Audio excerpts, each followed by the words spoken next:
Let me ask you a question. Have you ever spent good money on a beautiful steak, brought it home, cooked it yourself, and it just wasn't quite right? Maybe it was a little tough or not quite as juicy as you'd hoped for. Believe me, it happens to the best of us. But what if I told you that getting that perfect restaurant-quality steak at home doesn't come down to luck? It comes down to just 4 simple core tips. 4 secrets that will completely change the way you cook steak forever. We're going to go through all 4, but I'll tell you right now, that 4th and final tip is the one almost everyone skips, and it might just be the most important one for guaranteeing a juicy steak. So you'll definitely want to stick around for that. By the end of this video, you'll have the confidence to cook a perfect steak every time. Are you ready? Let's get started with tip number 1. All right, core tip number 1. And this might surprise you. Your journey to the perfect steak doesn't start at your stove. It starts right here, at the grocery store or the butcher shop. Tip number 1 is all about making the smart choice. Because picking the right cut of meat for how you like it cooked is the most important prep you can do. So the first question to ask yourself is, how do I like my steak cooked? Your answer is going to guide your shopping. If you like it, rare to medium rare.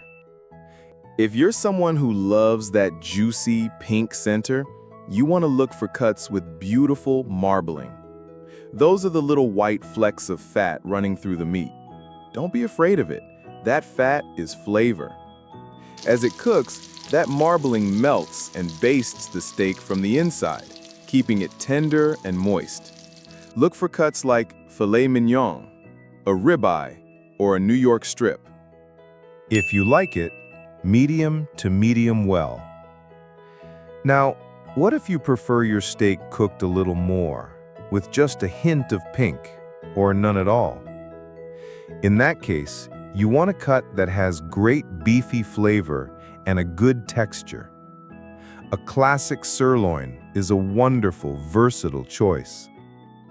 If you like it, well done.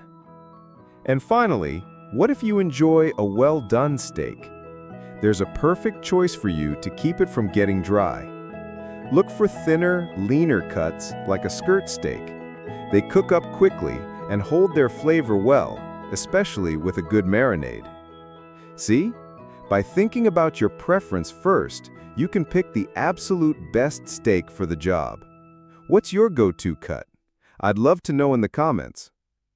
Okay, so you've brought home the perfect steak.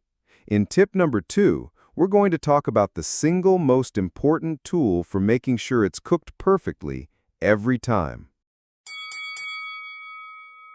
Okay, so you have your ideal steak in hand. So what's that single most important tool for making sure it's cooked perfectly? Well, I'll tell you, it's not a fancy pan or a secret spice. Tip number 2, and this one is non-negotiable. Control the temperature with precision.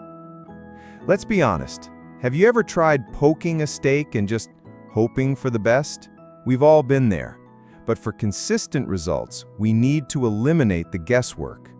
And this is your best friend for doing that, a digital meat thermometer. It's not complicated, and it's the only way to know for sure what's happening on the inside of your steak.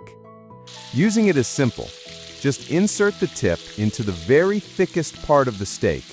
Try to avoid touching any bone or large pockets of fat for the most accurate reading. Now, here is the pro tip that will elevate your steak. You need to pull your steak off the heat before it hits your target temperature. Why? Because the steak continues to cook for several minutes even after it's off the heat. It's a process called carryover cooking. If you wait until it's perfect in the pan, it will be overcooked by the time you eat it. So the golden rule is, take it off about 5 degrees before your final target temperature. A thermometer gives you that control and that peace of mind. Have you used a thermometer for your steaks before? It's a real game changer, isn't it? Okay, you've got your steak and you know how to track its temperature. Next up, we're going to talk about how to get that delicious, flavorful golden brown crust. That's tip number 3. All right, tip number 3. This one is all about what your eyes see and your mouth tastes. That beautiful golden brown crust. Have you ever wondered what creates that incredible, savory, almost nutty flavor on a steakhouse steak? It's not just the salt and pepper. It's a wonderful bit of science called the Myard reaction. That sounds complicated, but it's simple.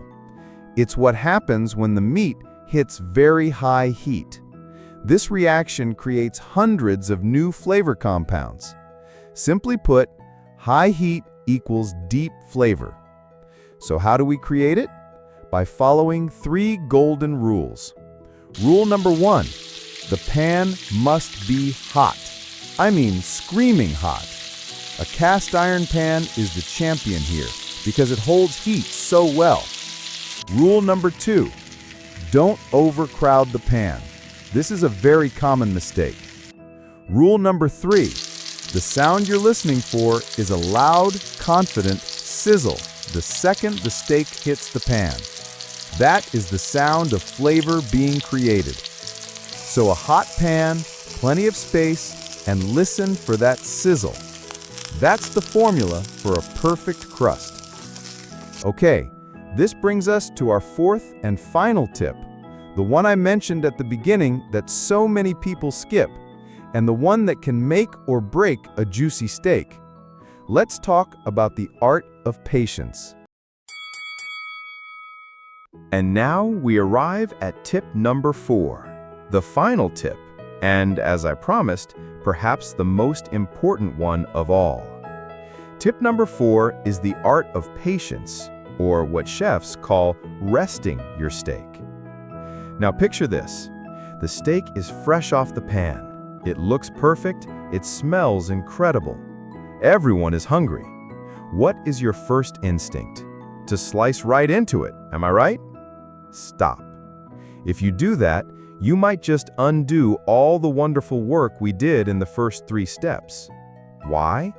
Let me explain. Think of your steak like a sponge. When you cook it, the heat tightens up the muscle fibers and pushes all of that delicious juice right into the very center.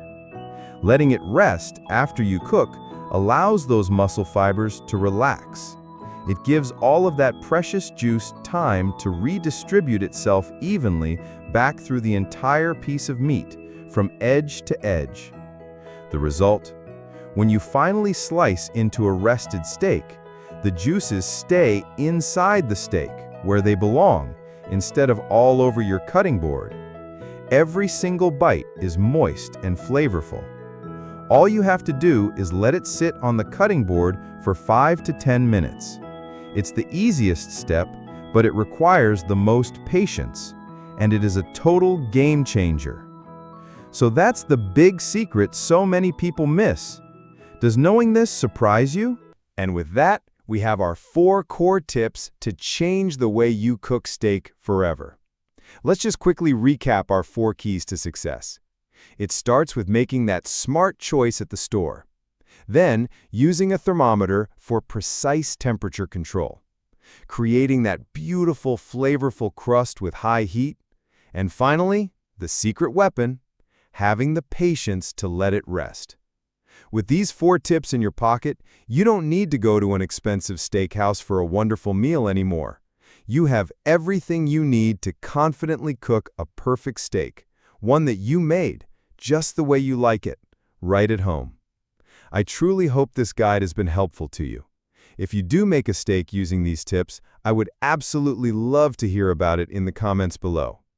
Thank you so much for spending your time with me today. Here's to your success and to many delicious meals ahead.